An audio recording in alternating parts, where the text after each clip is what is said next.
Craving a quick and scrumptious keto meal? Why not try a mouthwatering Keto Chicken Florentine? This is a dish that's not only tasty, but also packed with nutrients that your body needs.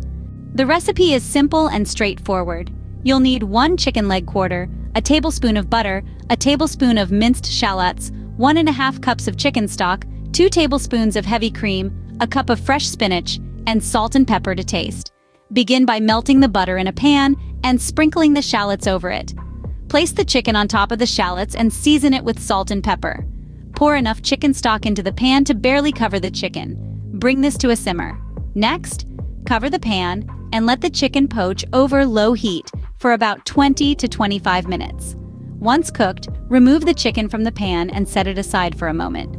Turn your attention back to the pan and reduce the juices to approximately 1/4 cup. Now add the spinach and heavy cream. Allow this to simmer over low heat until the sauce becomes slightly thick. Finally, return the chicken to the pan, immersing it in the creamy, flavorful sauce.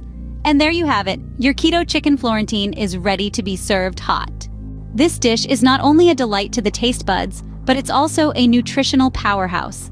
It provides you with an energy boost of 507 kilocalories. It's packed with 53 grams of protein, which is about 44% of your daily intake. It contains 30 grams of fat, which is 53% of your daily intake. And it only has 4 grams of carbohydrates, making up just 3% of your daily intake. So not only is this Keto Chicken Florentine a culinary delight, but it's also a meal that keeps you fueled and fits perfectly into your keto lifestyle. Enjoy the delectable flavors and the health benefits it brings.